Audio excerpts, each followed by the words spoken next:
So really all this world is the Foot Clan hideout from the first Ninja Turtles. You know, where all the kids get together to party and do bad things. In fact, it's practically identical.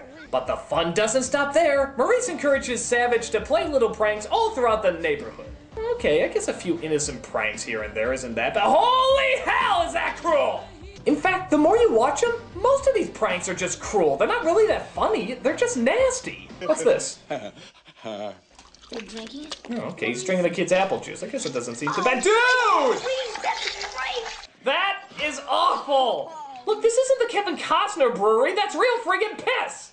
And why is this kid getting so excited about it? I think they invade the home of one boy he didn't like, that bully from earlier. Outside of that, all the other kids are pure innocents. So how is this funny? Where does the humor come from? You know what? Maybe I'm thinking too hard about this. Maybe there was some comedy in here I'm just not seeing. After all, maybe we can see the kids' reactions. That'll be pretty funny. Peter!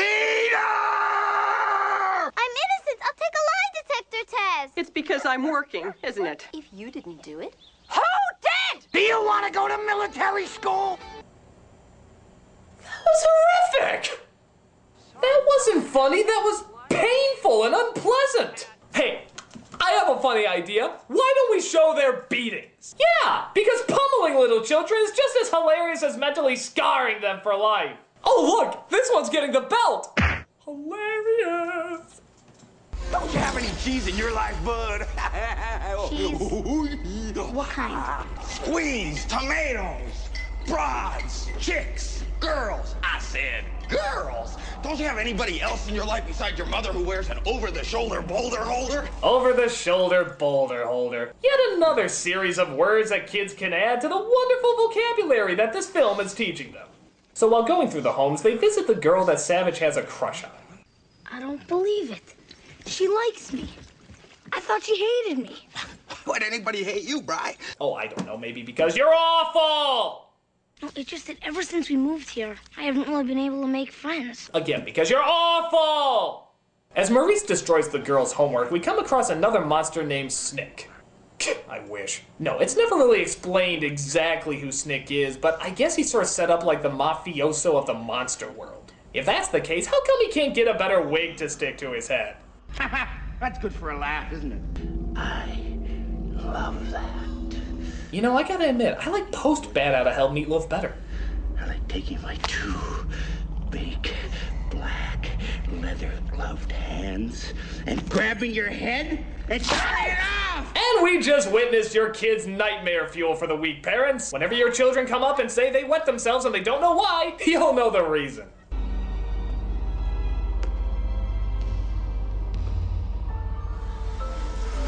Oh, yeah, by the way, adding random animated sparks doesn't make your world any more magical. It's still fucking boxes! So Savage goes to school and sees what Maurice did to Kristen's big project. This causes him to finally realize that maybe he's a little asshole. You know she got a 0 because of you? I was hungry, okay? And it just so happened at that moment I had a craving for a 6-page paper on the daytime blooming of a nighttime cactus. You like her, don't you? No, I don't. Brian's got a girlfriend. Brian's got a girlfriend. I really hate that man. Okay, so as if this movie couldn't possibly get any more miserable, take a look at what they throw at us next. Mom and I have decided that we're not gonna live together for a while. Don't you get it? They're getting a divorce. Thank you, movie! Thank you! When we're not in a fantasy world of hellish nightmares and gruesome ugliness, it's nice to know we can return to a world of separation and divorce! Little monsters, because God hates you! So Savage discovers that the more times he goes down into the underworld, the more he starts to actually become a monster, as body parts start disappearing in the light. So he tells Maurice that he doesn't want to go to the underworld anymore.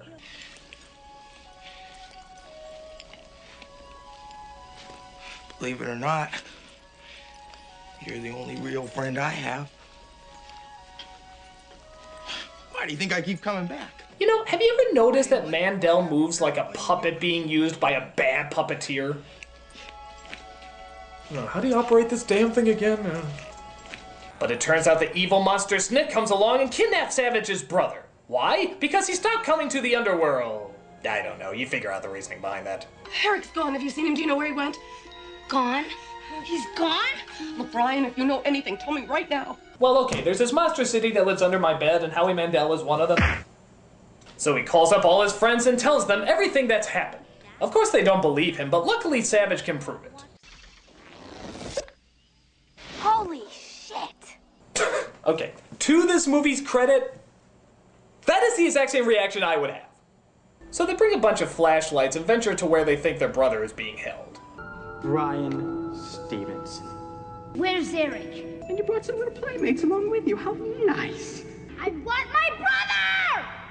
As well as some food! Now, Brian, what sort of a greeting is that? After all, we are so much alike. I'm sorry, who are you? We're literally given no introduction to this character. Is he the boss? Is he the ruler? Did he have a plan the whole time? Are they somehow powered by the misery of children? Well, thankfully none of that is answered because they have to make room for really important scenes like this one.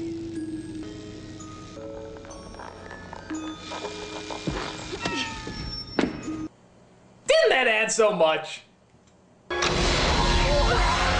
So the head monster turns into clothes, but his gadgets and weapons take the kids out. Show Brian to his room. Oh no!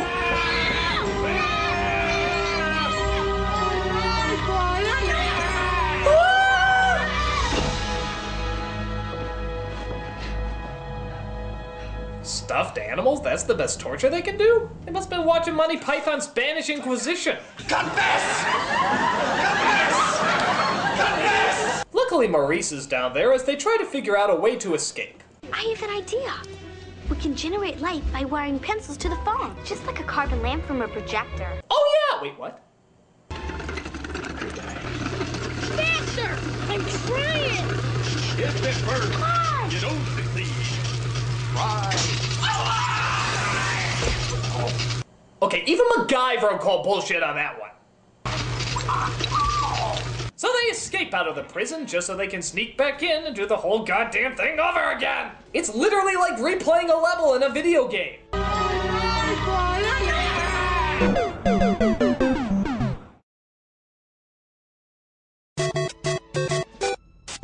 So they get the bully to join him because they tricked him into drinking his own piss. Forget it. As the monsters just once again stand in the middle of the room and allow themselves to get zapped. Wait a minute, where's all the gadgets? Where's all the weapons that they had last time? They forgot to write them in? Okay. They get his brother back, but Snick pulls himself together and tries to stop the kids from leaving. But luckily, Maurice has a secret weapon. I'm sure he's gonna take one of the lessons he's learned and use it to save the day, or he'll just light the motherfucker on fire. What's the moral of this film again? All the monsters are happy that the head monster is destroyed, though we don't really know why, as we have no idea how this fucking world works, but whatever. It turns out the sun's already come up at their house. So they travel across the country, that is, they run across the same set several times and just put up different signs, until they finally get to California, where Savage and his brother enter a video game tournament starring Super Mario Bros. 3. Nope, that would be the awesome ending. Mom! I've got Eric! Where are you?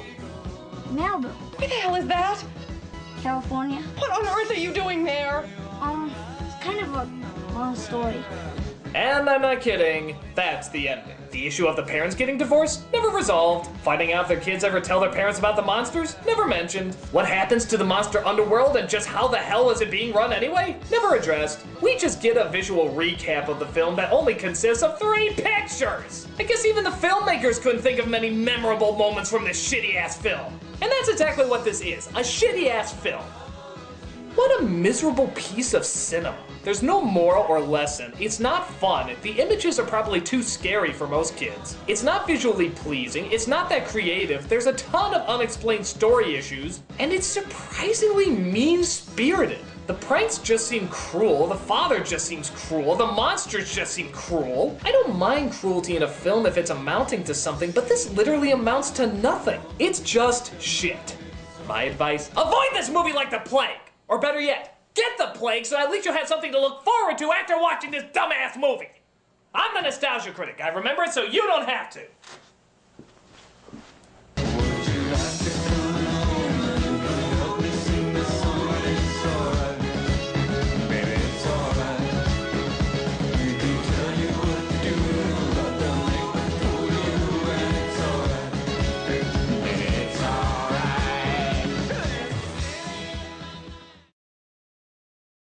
over-the-shoulder boulder holder?